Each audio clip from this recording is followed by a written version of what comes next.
요한복음 4장 사마리아 여인에 대한 말씀인데요. 이 말씀은 제가 신약 속에서 제일 좋아하는 인물 하면은 구약에서는 다윗, 저는 신약에서는 사도 요한을 보고요. 그렇기 때문에 복음서에서도 요한복음을 제일 좋아합니다. 그리고 요한복음에서 제일 좋아하는 구절 중에 요한복음 21장 말씀도 많이 전하지만 이 요한복음 4장도 제가 제일 좋아하는 구절 중에 하나입니다.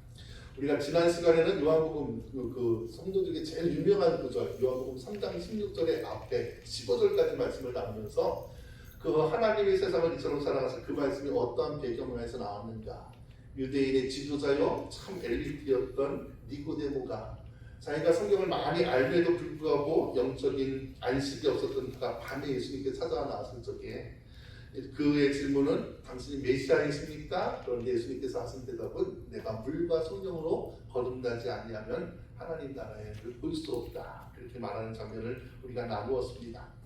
그 이 4장에 나오는 사마리아 여인은 3장 니고데모와 더불어서 생각할 적에 그 의미가 풍성해지는데, 니고데모는 좀 전에 말씀드린 대로 바리새인이요 율법학자며 사내들인 공의회의 회원이었습니다. 그러니까 이스라엘 전체에서 상원 의원격인 그 사내들인 공의회 70명만 얻을 수 있는 그 자격을 갖춘 이스라엘 최고의 지도자였습니다. 그런데도 그는 그 자기의 누리는 자리 때문에 낮에 오지 못하고 밤중에 몰래 예수님께 찾아옵니다. 그리고 예수님께서 물과 성령으로 거듭나야 한다는 그 영적인 메시지를 도무지 이해하지 못하면서 내가 그럼 어머니 뱃속에 다시 들어갔다 나와야 됩니까? 라고 하면서 그렇게 어리석은 대답을 합니다. 영적인 감각이 외적인 신분에 있어서 완전히 닫혀져 있었던 것입니다. 근데 오늘 그 니고데모에 비하여서 오늘 그 나오는 여인은 사마리아 지역 사람이고 또 여인입니다. 그녀의 이름도 밝히지 않습니다. 그러니까 그 니고데모에 비하면 그는 신분도 이름도 밝혀지지 않았던 무명의 여인이라는 것입니다.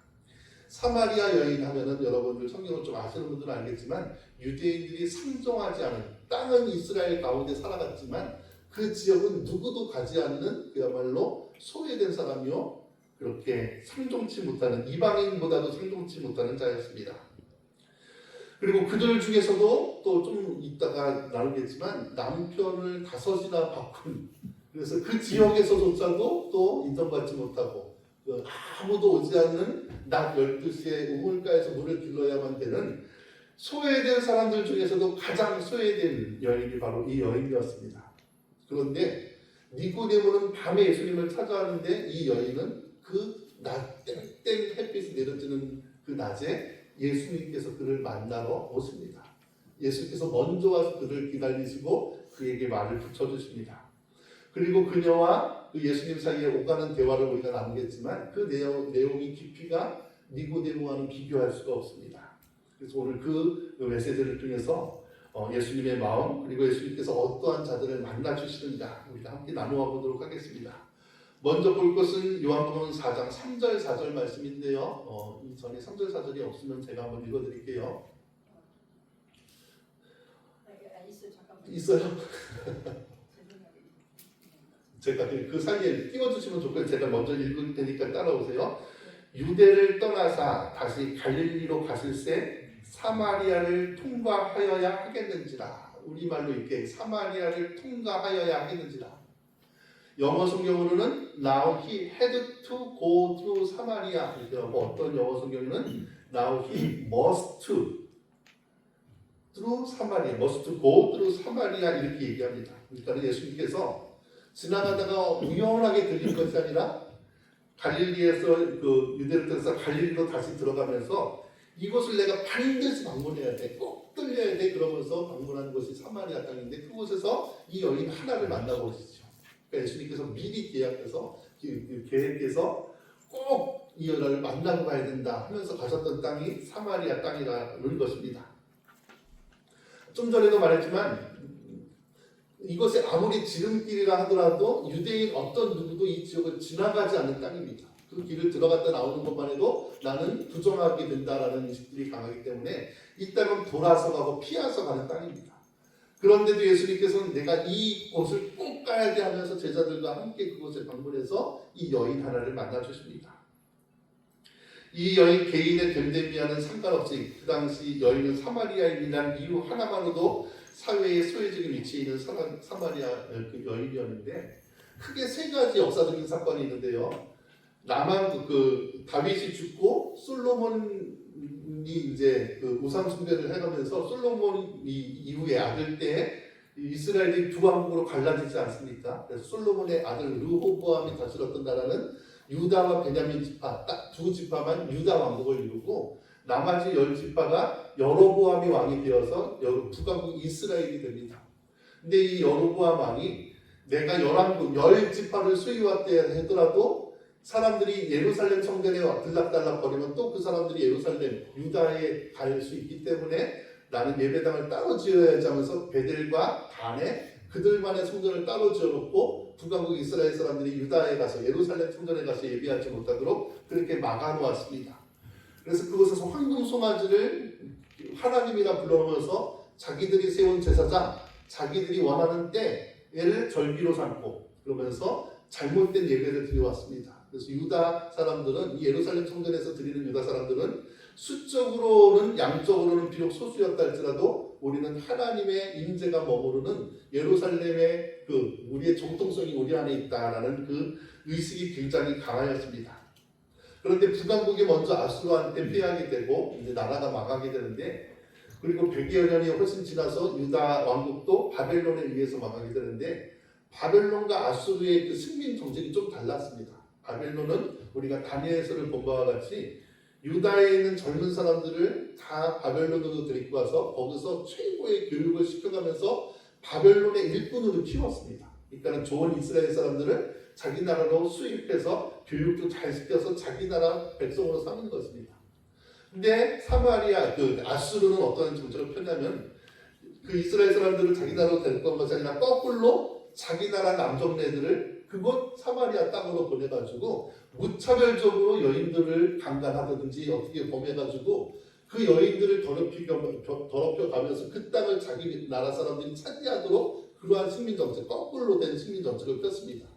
그러니까 예전에 대제국의 역사라는 책들도 있는데 그 제국 중에서도 가장 무자비하고 폭력적이고 그렇게 잔인했던 민족이 아수르 제국이었습니다. 그러니까 그 지역에 한번 왔다 가면은 그 지역의 여인들은 남아날 수가 없었고, 그러니까 유다의 사람들이 보기에도 저들은 너무 더럽혀져가지고 이제는 그러니까 살을 섞었기 때문에 그들의 생각에는 피가 더러워졌다. 유대인들에게는 피가 더러워졌다는 것은 곧 생명을 잃어버렸다는 것과 동일한 뜻입니다. 그러니까 저들은 피가 더러워진 민족이다 하면서 아예 상종조차도 안 했던 것입니다. 그러다가 이제 유다 왕국도 망하게 돼서 바벨론에게 잡혀가는데 그들이 하나님의 섭리에 의해서 70년 만에 바사왕, 페르시아 왕 고레스에 의해서 다시 예루살렘 성전을 재건하도록 하나님께서 은혜를 주십니다. 자기 힘으로 준 것도 아니고 페르시아 사람 왕을 통해 가지고 예루살렘 성전을 재건할 물질도 주시고 일꾼도 보내면서 예루살렘 성전을 재건할 걸로 하는데 이미 아수르에 의해서 나라가 황폐화되었던 북왕국 이스라엘 사람들이 그때 우리도 성전 재건에 좀 참여해서 우리도 예배할 수 있도록 이제 한민족이 됩시다 이렇게 그들에게 접근을 했는데 그 바벨론에서부터 돌아왔던 그 유다 사람들이 너희들은 더러운 민족이잖아 그러면서 예루살렘 성전을 재건하는데 아직 끼워주지도 않고 또 하나 되지도 않았던 것입니다. 계속해서 갈등을 참았던 것이죠. 그러니까 이들이 이제 기가 막혀서 이제는 오히려 예루살렘 성전을 짓는 방해꾼이 되면서 그리심산이라고 하는 곳에 그들의 성전을 새로 지어서 예전에 베델과 단에 지었던 성전이 아니라 그리심 신전이라는 성전이라는 그 예배당을 따로 지어서 예배를 드리게 됐는데 예수님 오시기 주전 129년에 주전 322년에 이제 그리심 신전이 짓게 되다가 주전 BC 129년에 유대 지파의 유다 사람이었던 요한 힐카누스라는 사람이 그 그리심 신전마저도 이제는 완전히 불태워서 없애버리게 되는 것입니다. 그러니까 이 그리심 전에서 예배를 드렸던 사람들과 예루살렘 성전을 재건했던 사람이 완전히 철천지 원수가 되어서 서로 이제는 보지도 못하는 사이가 된 것이죠. 그때가 이제 사마리아 사람들과 이제 그 유다 지파 사람들이 아주 최고조로 갈등을 일으켰던 때가 바로 예수님이 나시기 한 100여 년 전에 일어났던 일입니다. 근데 예수님께서 그 오래된 장벽, 그 솔로몬 때부터 있었던 그 분열된 장벽을 예수님이 과감하게 그 전통도 깨고 율법도 깨가면서 그 사마리아 성에 가서 이 여인을 만나 주시는 것입니다. 6절에 표현된 6절에는요 뭐라고 나오냐면 제6시에 이렇게 되는데 제6시라는 것은 지금으로 말하면 낮 12시 때 그 지역에서 낮 12시는 가장 더울 때라고 합니다. 가장 더운 한날에는 사람들이 물도로 나오지도 못하는데 좀 전에 말씀드린 바와 같이 이 여인은 그 사마리아 지역에서도 또 왕따 나가는 어떻게 보면 소외된 여인이었기 때문에 아무도 오지 못하는 땡볕인 12시에 물기르러 나올 적에 예수님께서 먼저 그곳에 가셔서 그 여인을 기다리고 있는 것입니다. 그리고 우물을 향해 다가오는 그 여인을 향해서 먼저 예수님께서 말을 거시는데요. 우리가 한번 같이 읽어볼까요? 7절 함께 읽어봅니다. 시작. 사마리아 여자 한 사람이 물을 기르러 왔으니 예수께서 물을 좀 달라 하시니 영어로 그 will you give me a drink? 아주 그냥 단순한 땡볕이니까 뭐 당연히 스쳐 지나갈 수 있는 모습 같지만 당시 유대인의 남자가 그 지역을 방문한 것도 그 지역의 전통 관습으로선 상상할 수 없는 일이고 더군다나 유대 남자가 그것이 이방인이건 자기국민이건 자기 가정사람이 아닌 다른 여인에게 말을 건다는 것 자체가 유대인으로서는 완전히 그 생각할 수 없는 금기를 깨는 장면입니다. 그것도 뭐 딱딱하게 얘기하는 것이 아니라 그 여인이 봤을 때 예수님의 모습도 얼마나 자기 못지않게 그 먼 길을 다니면서 초라하게 또 땀을 흘려가면서 물을 달라하는 그 모습이지 않겠습니까? 그런데 이 예수님이 하나님의 아들 예수 그리스도로서 성경 어디에도 백성들에게 수고하고 무거운 짐진 자들아 다 내게로 오라. 내가 너희를 싣고 가리라. 값없이 내가 너희들에게 모든 걸 주리라. 이런 주리라는 말씀은 많이 있지만 어떠한 인간에게 나 좀 도와다오. 나에게 뭐 좀 다오. 이러한 구절이 유일하게 등장하는 구절이 이 구절입니다. 그러니까 피곤하고 불쌍한 모습으로 나에게 물 좀 한 컵 줄래? 이런 식으로 얘기하는 것입니다. 그러니까 여인이 깜짝 놀라서 구절에 보면 이렇게 묻습니다. 당신은 유대인으로서 어찌하여 사마리아 여자인 나에게 물을 달라 하나이까? 그러니까 이 여인의 말씀이 무슨 말입니까? 당신 어떻게 이 땅에는 왔고 그리고 나 같은 사람에게 말을 겁니까? 이렇게 얘기하는 것입니다. 물을 좀 달라. 만약에 니고데모가 찾아와서 니고데모를 만나서 예수님 앞에 물 좀 한 컵 주시겠어요? 그러면 니고데모는 아주 기쁘게 아유 나는 뭐 그 정도야 하면서 아주 기쁘게 주었을 것입니다. 그는 주는 데 익숙한 자고 주는 데 익숙한 자였을 것입니다. 그런데 사마리아 여인은요 이렇게 우리가 이 땡볕 제3절 12시에 아무도 없을 적에 물가에 나오는 것처럼 누구에게 뭘 받아본 적도 없고 줘본 적도 없는 그냥 고독하게 외롭게 홀로 살아가는 그러한 여인이었습니다. 근데 이 여인에게 자기 동네에서 한 번도 본 적도 없는 상종치 못했던 유대인의 남자가 하나가 와서 물 좀 주세요 이렇게 얘기하는 것이 그 여인에게 어떠한 의미로 다가왔을까요? 이 말씀은 단순히 물 한 잔이 아니라 예수님께서 진짜 물 한 잔이 없어서 예수님이 여인에게 물 좀 주세요 그렇게 얘기했을까? 왜 예수님께서는 다른 누구하고 하지 않았던 이 표현 나를 좀 도와줄래? 나에게 이거 하나 좀 줄래? 이렇게 다가왔을까? 이 말은 단순히 물 한 잔이 아니라 그녀의 띄어진 자존감을 회복시키는 예수님의 그 대화였던 것입니다. 너도 누군가에게 도움이 될 수 있는 존재고 여전히 누군가에게 필요한 사람이다라는 것을 그 상한 마음을 꺾지 아니하시고 꺼져가는 등불을 끄지 않는 분이시라는 것입니다. 니고데모가 왔을 적에 나는 당신이 하늘에서부터 하나님이 보낸 사람이라는 것을 압니다. 예수님께서 그거를 거두절미하고 딱 잘라서 네가 물과 성령으로 거듭나지 않으면 하나님 나라에 올 수가 없어 이렇게 딱 잘라서 말하죠. 이스라엘 최고의 엘리트에게는 아주 과감할 정도로 무례할 정도로 그렇게 딱 잘라서 말합니다. 그런데 이름도 없고 빛도 없고 소외된 가장 가련한 여인에게 예수님께서 너도 나를 도울 수 있는 자다. 나에게 물을 좀 다오. 이렇게 다가오시는 것입니다. 그리고 이전에 또 어떤 일이 있냐면 예수님께서 12 제자들과 함께 예루살렘에서 갈릴리로 가시는데 이 여인을 만나기 전에 제자들을 먼저 너희들 동네 가서 좀 뭐 음식을 좀 구해라 해서 12제자들을 다 동네로 보내고 예수님 또 그 제자들이 보면은 또 제자들 앞에서 진정한 대화를 못할까봐 제자들을 다 동네로 보내주고 나서 홀로 이 여인을 기다리고 있다가 이 여인에 가서 첫 마디가 나를 좀 도와다오, 나에게 물 한 잔 좀 다오, 이렇게 다가오시는 것입니다. 아마도 예수님을 발견한 첫 번째 예수님을 보자마자 이 여인은 뭐라고 생각했습니까? 유대인이 여기 있네요. 그러면서 얼마나 두려웠겠습니까? 저가 나한테 무슨 말을 할까? 나를 또 얼마나 비아냥거릴까? 그러면서 여인이라는 또 사마리아 사람이라는 그러한 따가운 추한 그러한 시선을 기다렸을 것입니다. 그런데 그 유대인, 예수님에 대해서 잘 모르겠지만 그 유대인 남자가 첫 마디가 물 좀 주세요, 이 한마디 있다는 것입니다. 항상 멸시받고 외면당해온 그에게 하나님께서 나를 좀 도와줄래? 하고 물어오는 것입니다. 예수님께서 이 한마디가 얼마나 그 상하에 있는 여인의 마음을 배려하고 또 세심하게 다가오는 그 예수님의 그 모습을, 태도를 여러분 좀 느끼실 수 있겠습니까?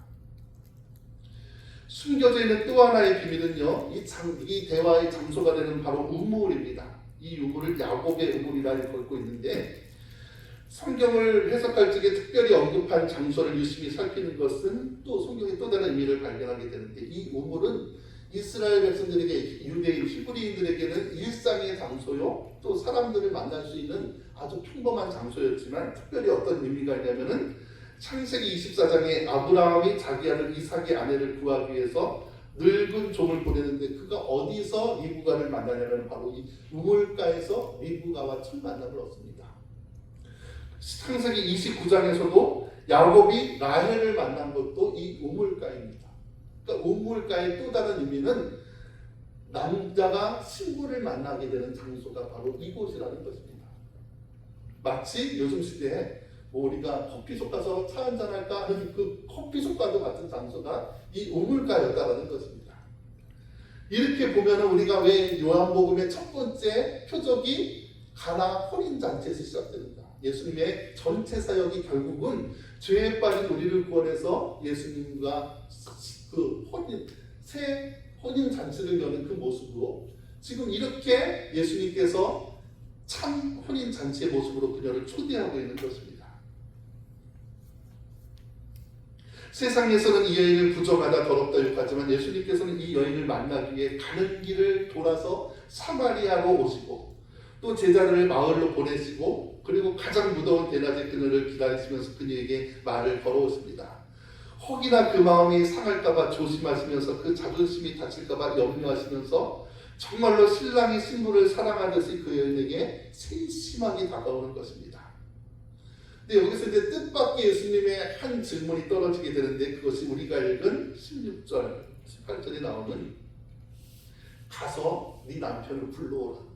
이 전에 세심하고 따뜻한 배려와는 달리 예수님께서 가서 네 남편을 좀 불러오라 이렇게 하십니다. 예수님께서 모르고 불러오라는 것이 아니라 뭔가 지금 충격을 주시는 것이죠. 그러니까 여자가 당황해서 이렇게 얘기합니다. 나는 남편이 없습니다. 그러니까 예수님께서 네가 남편이 없다는 말이 옳도다. 그래서 18절까지 있나요? 18절 없네. 너에게 남편 5이 있었고 지금 있는 자도 네 남편이 아니니 내 말이 참되도다. 여러분 여기에도 두 가지 큰 해석이 있는데 물론 남편을 5 둔 부정한 여인이라 생각할 수가 있습니다. 그런데 이 여인이 정말로 부정한 여인입니다. 왜냐하면요 이 당시에는 지금이랑 좀 달라서 여자가 남편을 선택할 권리가 있는 것이 아니라 오직 남성에 의해서 여자는 신부는 선택받는 것입니다. 또 이혼을 할 자격도 여인에게 있는 것이 아니라 남편에게만 있는 것입니다.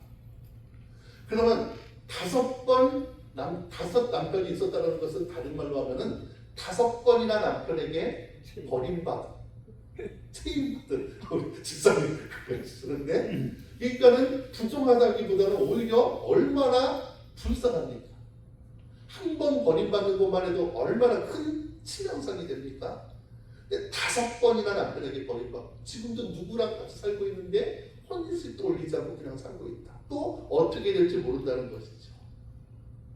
이러한 해석이 하나가 있는 것이고, 또 하나의 해석은 신앙적으로 얘기했을 때 혼인한다, 남편과 아내가 결혼한다라는 것은 구약의 전통에서도 신약의 전통에서도 하나님을 섬기는 이스라엘 백성, 하나님이 이스라엘 백성과의 관계를 남편과 아내의 관계로서 구약 성경은 얘기하고 있거든요. 그래서 우상 숭배할 때마다 하나님께서 이 가늠한 것들아라고 하면서 이 다른 신을 믿는 것을 다른 아내를 삼은, 다른 남편을 삼은 이 혼인 관계가 깨어짐으로 나타나고 있습니다.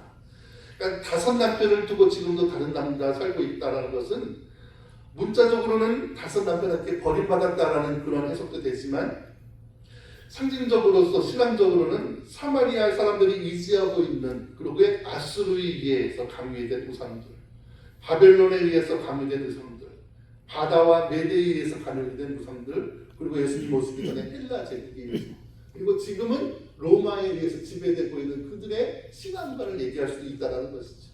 무엇이 맞다라고는 게 지금 뭐 정해져 있지는 않지만 이 2가지 해석이 다 가능하다라는 것입니다.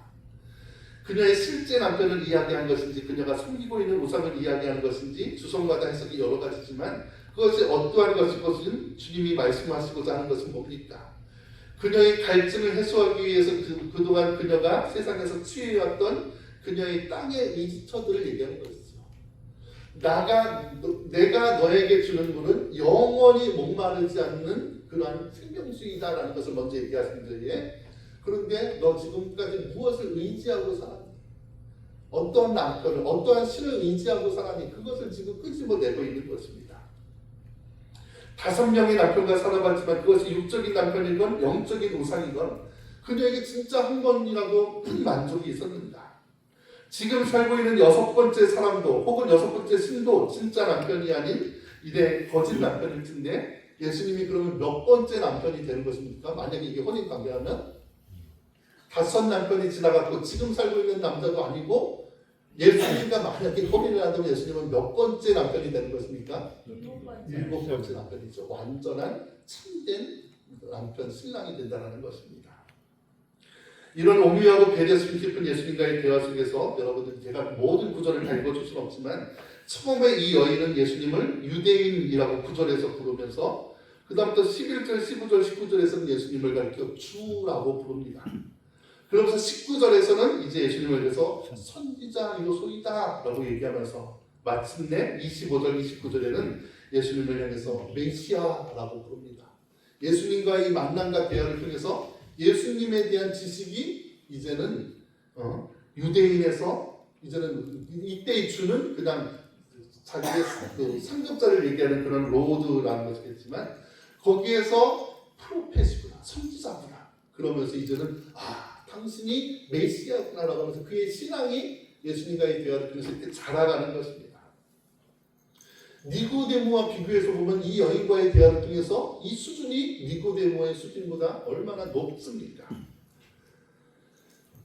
이 말씀을 마친 후에 이제 마지막으로 예배에 대한 이야기로 대화가 이어지게 됩니다. 그녀의 갈증, 갈망, 세상 어떠한 것으로도 채울 수 없었던, 그렇지만 여전히 수고하고 매일매일 살아야만 됐던 그 떼약볕에 물을 기르러 나온 여인에게, 5 남편을 통해서도 한 번도 안식이 없던 여인에게 이제 내가 너에게 영원히 목마르지 않은 샘물을 주리라 하니까, 이제 그녀의 육신적인 의지가 다 사라지고 그녀에게 남는 그 질문은 내가 어디 가서 어떻게 예배를 드려야 됩니까? 그것으로 대화가 이어지는 것입니다. 자신의 허물을 인정하니까 본질적인 물음이 인생에서 나오게 됩니다. 나에게 말씀하시는 분, 나에게 깨닫게 하시는 분을 인정하게 될 적이 우리에게 있어서 진정으로 근본적인 문제가 나오는 것이죠. 여러분, 우리가 날마다 예수님 앞에 기도하지만 처음에 기도할 때는 그저 매일같이 기도하는 제목들이 늘 그냥 똑같은 기도 제목들이 있습니다. 성도들 잘 되게 해주시고, 우리 자녀 잘 되게 해주시고, 한국에 계신 우리 부모님 잘 되게 해주시고, 이런 것들은 저도 기도를 합니다.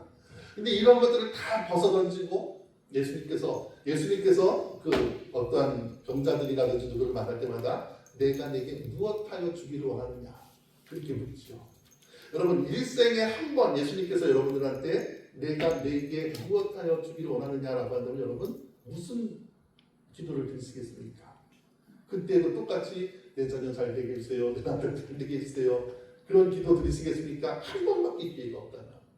그래서 전통적으로 내가 내게 무엇하여 주기를 원하느냐를 기도하는 사람 가운데 3번을 거듭해서 질문하면서 내가 예수님께 구하는 것이 정말 가장 중요한 것을 내가 구하고 있는다라는 것을 기도 가운데 연습하는 훈련하는 그런 기도의 과정들이 있거든요.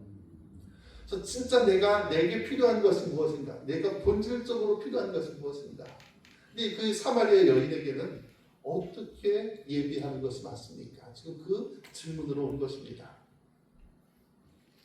우리 조상 20절을 보면은요, 우리 조상들은 이 산, 그리심산이죠. 이 산에서 예배하였는데 당신들의 말은 예배할 곳이 예루살렘에 있다 하더이다. 그러니까 22절에 예수님께서 뭐라고 말씀하시니까 너는 알지 못하는 것을 예배하고 우리는 아는 것을 예배하노니 이런 구원이 유대인에게서 나오노라 이렇게 얘기합니다. 사마리아인의 예배는 어떠한 예배였습니까? 물론 하나님 앞에 드리는 예배라고는 하지만 처음 시작부터 황금 송아지를 두고 잘못된 우상을 하나님 삼아서 예배드렸던 것이죠. 그러니까 너희들은 예배는 드린다고 하지만 잘못된 지식 없이 예배드린다. 진리 없이 예배를 드린다. 그런데 사마리아의 예배는 어떠한 이방 종교가 또 가미돼서 굉장히 광신적으로 뜨겁게 드리는 예배가 특징이었습니다.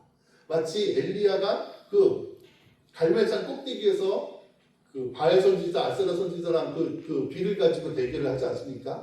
그때 바알 선지자, 아세라 선지자들이 어떻게 예배합니까? 막 옷을 뜯고 막 그냥 막 몽둥이를 쳐가면서 그렇게 예배하지 않습니까? 그러한 예배의 전통이 남아 있어가지고 온몸으로 광신적으로 예배했던 것이 사마리아의 예배였습니다. 그리심산에서는 열광적인 그러한 이단 같은 그러한 곳이 자리하고 있지만 예루살렘 유대인들이 드리는 예배는 또 어떻다라는 것입니까? 사마리아 구약 유대인들이 예배는요 바른 진리를 가지고 성경에 근거하고 있지만 그들에게 없는 것은 또 뭐라는 겁니까? 그들에게는 신령함이 없다.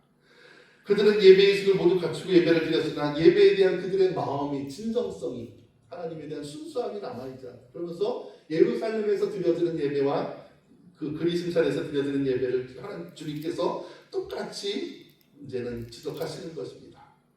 예루살렘에는 진리는 있었으나 신령이 없었고 사마리아에는 신령은 있었으나 진리가 없었다. 예배의 두 극단입니다. 그리심산에는 열광적인 이단이 자리하고 예루살렘에는 황폐하고 생기 없는 정통이 자리했습니다. 유대인들은 예배에 대한 정확한 자료를 모두 갖고 있었지만 그들의 마음은 어느덧 하나님께로부터 떠나 있었습니다. 사마리아인들은 뜨거운 마음으로 지니고 있었지만 하나님을 아는 지식과 예배에 대한 지식을 가지고 있지 않았습니다. 여기에서 예수님께서 뭐라고 얘기합니까? 21절에 보니까는 예수께서 이르시되 여자여 내 말을 믿으라. 이 산에서도 말고 예루살렘에서도 말고 너희가 아버지께 예배할 때가 있느니라. 사마리아 예배도 아니고 예루살렘 예배도 아니고 뭐라고 얘기합니까? 너희 아버지께 예배를 드려라 얘기합니다. 너희 아버지께 예배를 드려라. 그러니까 어떻게 예배 드리냐가 문제가 아니라 누구를 향해서 진정으로 예배를 드리고 있는가. 어떻게가 뭐가 중요합니까? 그래서 지금도 장로교, 순복음 맨날 갈등하면서 기도할 때는 통성으로 해야 되고 어떨 때 기도할 때는 침묵으로 해야 되고 이거 아니면 틀리고 여러분 그것이 뭐 틀리고 자신과 있습니까? 누구에게 어떠한 마음으로 예배하느냐가 가장 중요하죠. 아멘. 열심히 예배를 드려도 결국 자기 욕망을 채우기 위해서 하나님이 아니라 자기를 위한 예배를 드린다면 아무리 열심히 있는 예배가 저도 틀린 예배이죠. 아무리 절차를 다 지켜보고 한다고 해도 그곳에 하나님을 향한 뜨거운 사랑이 없다면 그것도 잘못된 예배죠. 우리가 정말로 하나님을 향해서 바른 지식 안에서 우리의 사랑, 뜨거운 사랑을 함께 드리는 예배를 드리고 있는가? 나는 예배를 드리러 오는가? 아니면 예배를 받으러 오는가? 항상 우리가 본질적으로 드려야 되는 질문입니다. 그러니까 29절 혹시 있으신가요? 아닌데요. 29절에 보면은 예수님께서 뭐라고 얘기하냐면 26절에 예수께서 이르시되 내가 말하는 내가 그라 이렇게 얘기하십니다. 내가 말한 내가 그로다 하는 말은요 예수님의 요한복음에 나타난 예수님의 자기 선언 중 첫 번째 선언이기도 합니다. 아까 니고데모가 예수님을 첫 밤에 만나러 왔을 적에 질문했던 것이 당신은 하나님께로서 온 사람인 줄 압니다. 다시 말하면 당신이 메시아 맞습니까? 그것을 물으러 왔는데 예수님께서는 그것에 직접 대답하지 않으시죠. 네가 물과 성령으로 거듭내야 된다 이 말씀만 하십니다.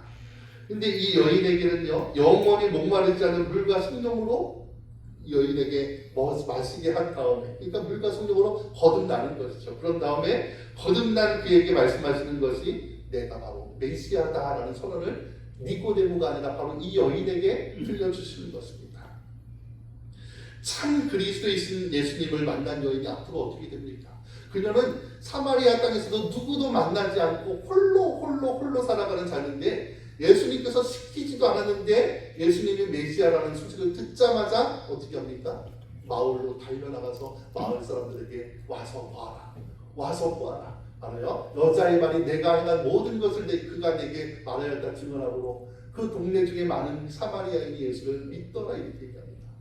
예수님께서 나 좀 전해라고 한 번도 시키지 아니었는데 그가 예수님을 만나니까는 그저 그 사마리아 땅에서도 누구도 만나지 않고 그저 아무도 없을 때만 활동하던 그 여인이 예수님을 만나니까는 뛰쳐나가서 마을 사람들 앞에 메시아가 있다 전하면서 그 마을 사람 대다수가 예수님을 만나게 되는 것입니다.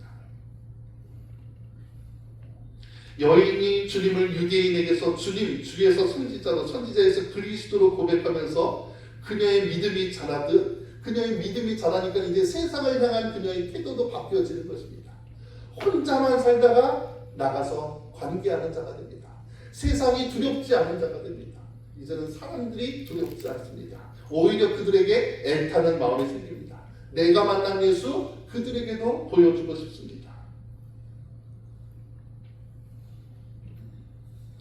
사마리아 여인의 이야기는 죄인을 구하러 하늘보다를 버리고 이 땅에 오신 하나님의 놀라우신 사랑을 가장 잘 보여주는 이야기입니다. 우리가 주님을 알지 못했을 적에 우리가 주님을 찾지도 못했을 때 그가 내가 살고 있는 내 삶에 일상으로 들어와서 나를 기다리시고 만나주시고 만져주시고 나의 상처를 치료하시고 나의 자존감을 세워주십니다. 제가 몇 번 말한 적이 있지만 저는 어렸을 때부터 이렇게 100일 때 홍역 예방주사를 잘못 맞아가지고 100일 때부터 극심하게 피부병을 겪었습니다. 그래서 제가 그 청년이 될 때까지 한 번도 짧은 팔을 입지를 못했어요. 여름 뜨거울 때도 긴 팔만 입고 다니고 학교 1년이면 한 달 이상을 1학년 때부터 6학년 때까지 결석을 할 수밖에 없었고 치료 때문에 결석을 할 수밖에 없었습니다. 혼자 노는 것이 제일 좋았고 그래서 이기던 책을 어렸을 때부터 책을 많이 읽게 됐던 거죠. 사람이 싫었고 사람 만나는 것도 두렵고 가족에는 친구도 거의 없었습니다. 그런데 그러던 제가 예수님을 만났습니다. 내가 부끄러워하던 내 살이 예수님께서 나는 너를 사랑한다는 그 한마디에 내가 나의 육신도 사랑하게 되었습니다. 사람 무서워하던 제가 이제는 친구들을 좋아하게 됐고 중학교 3년, 고등학교 3년을 다 반장을 했습니다. 사람 무서워하던 제가 그 앞에 나설 수 있는 것만 해도 기적인데 그들도 저를 좋아해줬고 저도 사람들한테 나가는 것을 두려워하지 않게 됐습니다. 거기서 그치지 않고 저를 주의 종으로 부르셔서 사람 무서운지 모르고 살아가면서 이렇게 복음을 증거하고 있습니다. 세상이 두려웠던 여인은 주님과 만난 뒤로 내가 메시아를 만났다며 온 동네를 다니면서 주님을 증거하는 증거자가 됩니다. 사람을 두려워하지 않고 그들을 주님께로 인도하는 연결하는 다리가 됩니다.